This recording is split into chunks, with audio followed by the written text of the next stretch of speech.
Welcome to Sports Talk with the Cowboy. Welcome back, and thanks for riding along with the Cowboy.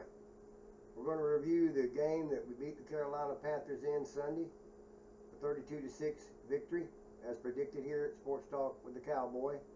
A rebound victory of the defeat the week before to the New Orleans Saints 9-0.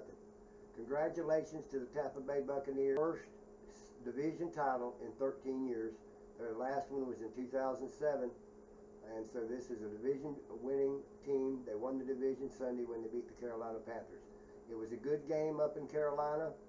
The offense came to play as we predicted. The offensive line played well. We came in there shy of the three star players, or starters, that we lost the week before, in Chris Godwin, Mike Evans, and Leonard Fournette. And we added Rod Jones and Keyshawn Vaughn to the running back and put Cyril Grayson as a wide receiver, and the return of Antonio Brown that we knew was coming after his suspension. They played well as a team. They had an over 55-yard run. Keyshawn Vaughn did. Cyril Grayson made a key block from the other side of the field, ran over and made the block before he got into the end zone, got the touchdown, scored. And Cyril Grayson himself is a unique story. Never played high school football, never played football in college, was at college on a track scholarship, walked on to the Bucks.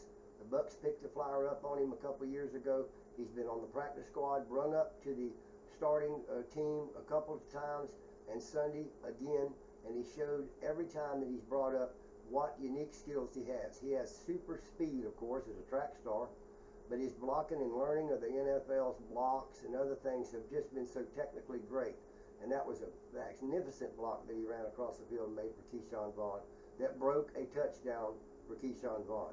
He also, Cyril Grayson, made a 62-yard reception from Tom Brady.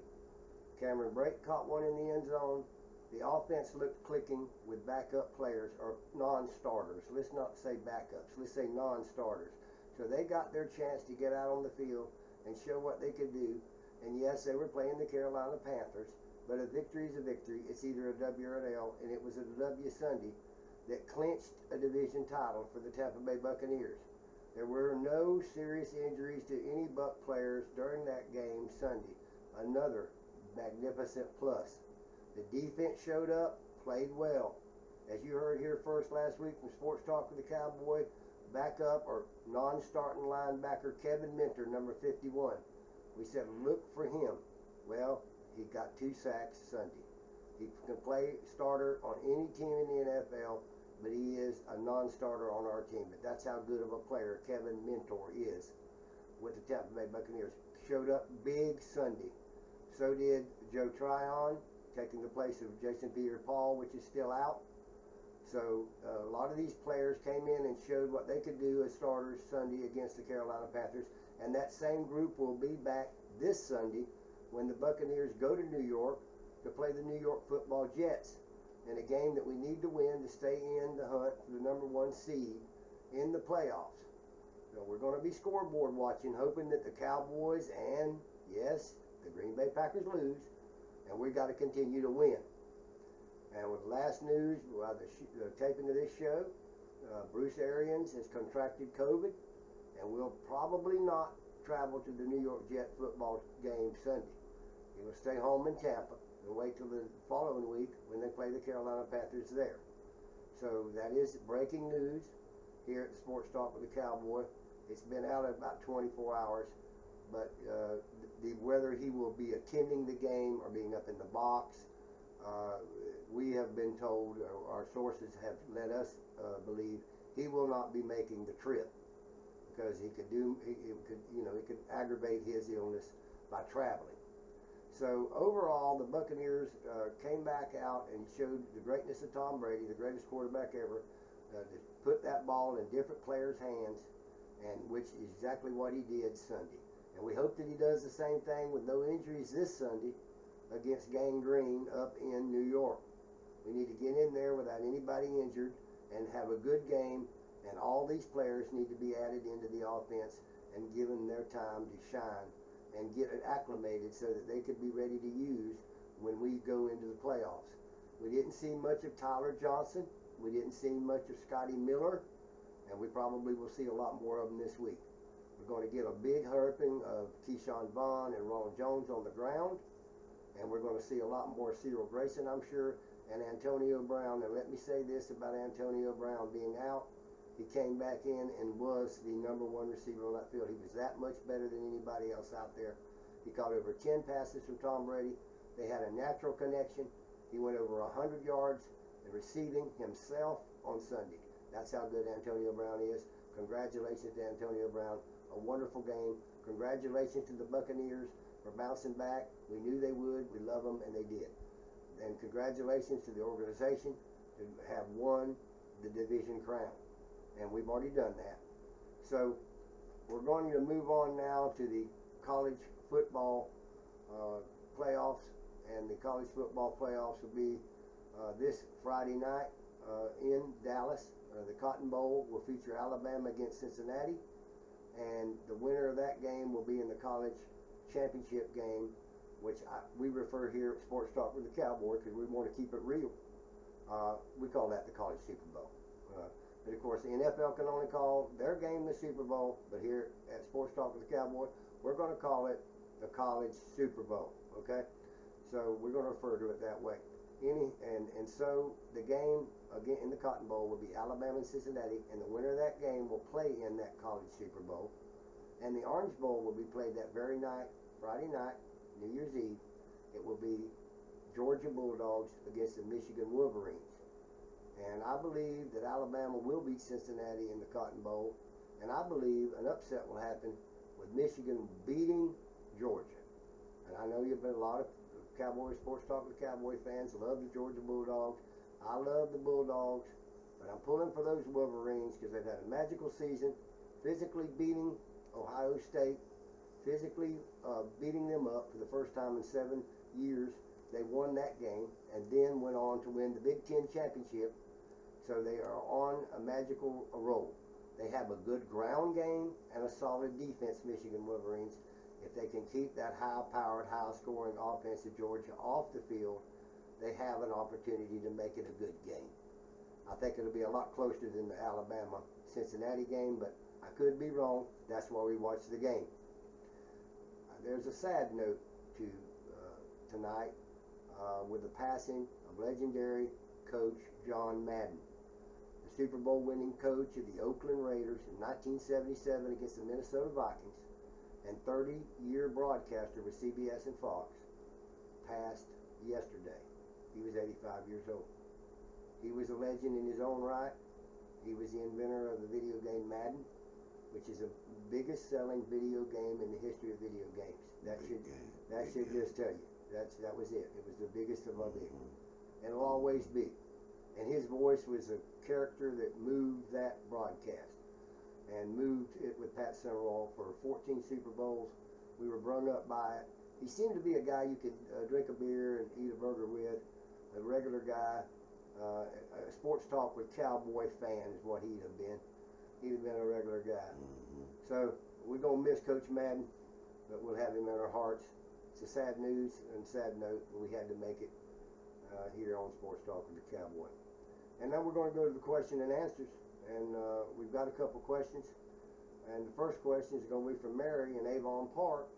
And she asks, what about next year's free agent NFL movements as far as players to different teams? Mary, it's complicated and there's a lot of movement going on. I personally believe, barring something really bad happening, that Aaron Rodgers stays in Green Bay. That's a big question. Will Aaron Rodgers leave? I don't think he will, because he's got to go to a team that he can win a championship with, and they don't need quarterbacks. He's not going to go to a team that's going to take him 5 years to maybe win a championship when he's in a team that every year competes for one. He's just not going to do it. He's in a weak division, and he can win every single time against the Lions, the Bears, and Vikings. That you do not give them any competition in Green Bay. So why would he go to another team and spend his last 4 or 5 years trying to build it to be a playoff contender when he's in a team that never nothing go to the playoffs? I don't think Aaron's going, myself personally. I do believe Russell Wilson from Seattle will be on the move. He's got a no-trade clause in his contract, Seattle, with Russell Wilson, that he has to select the team that he could go to play for.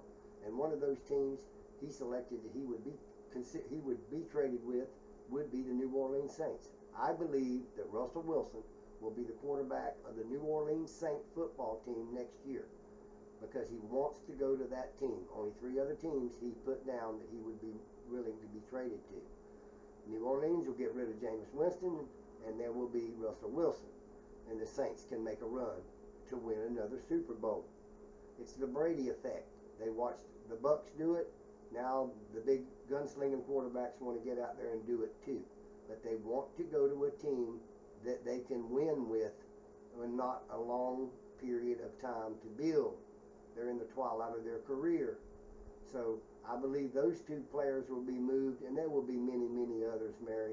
But the big movers are the quarterbacks, as we've said here before, because they are 70% of your offense. Good quarterback, good team. Bad quarterback, bad team. So there's going to be a lot of movement, but those are the 2 big names that will always be brung up first, Aaron Rodgers and Russell Wilson. So thank you for your question, Mary. God bless you. Now the next question comes from James, and I met James in person at an event, and we got to talking about the different teams, and he's a big Chicago Bear fan. We talked about the McCaskies who own the Bears, and R.i.P, the general manager, and whether he'll be fired, along with their coach Matt Nagy. And his question was, who do you think is a candidate that is an outside candidate for that Chicago Bear job besides Doug Peterson and Jim Caldwell, former Super Bowl coaches? I said Ron Rivera. And he said, well, Ron Rivera is the coach of the Washington Redskins, Cowboy.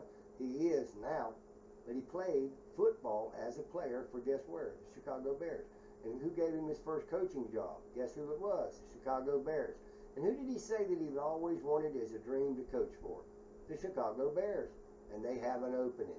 So it could be Ron Rivera, the Washington head coach, could, I say could, go to the Chicago Bears.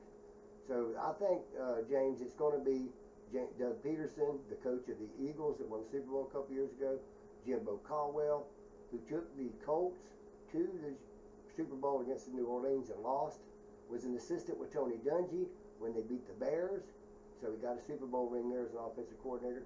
Went on after his tenure with the team to Detroit and played the head coach there for 4 years and took them to 2 playoffs in 4 years before he was terminated there, which I still don't understand why they terminated Jimbo Caldwell. He will get another job. So Jimbo Caldwell and Doug Peterson both will get jobs this offseason. I don't know if they'll be Chicago though, James. You got for me, DJ X? Well, Cowboy, Yard Barker says Giants to play both Jake Fromm, Mike Glennon versus Bears. What you think? Well, they're going to bring Mike Glennon and Jake Fromm out. Old Jake played for the Georgia Bulldogs, as we know, and Mike Glennon started with the Bucks, and he's been around. They're going to bring everything they can out because old Daniel Dimes Jones, they call him Danny Dimes up there in New York, is out. So they're going to put it out there and put them in and probably alternate them throughout the game. I suspect maybe a couple times that one play series, see how he does. Fromm don't have as much experience as Glennon. We know what you get when you got Glennon.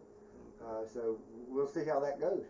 All right. Yahoo Sports NFL COVID-19 reserve list. Bronco says wide receiver Tim Patrick is being added. What you think about that? That's going to be a big blow to Denver Broncos' hunt for the wild card. They're pretty much out of it out there at Denver, but when you lose him, you've lost a real quality wide receiver, and they don't have many wide receivers of quality.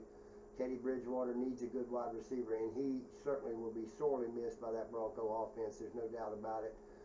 He will be out in the most critical of the games these next couple of weeks, DJX, because the Broncos are just hanging on by a thread. Hanging on by a thread. Okay. God bless all y'all for the support, and we want you to continue your support by liking and by sharing and by subscribing and by for sure leaving your comments to us so we can ask your questions on this broadcast. And until next time, God bless you and Cowboy out.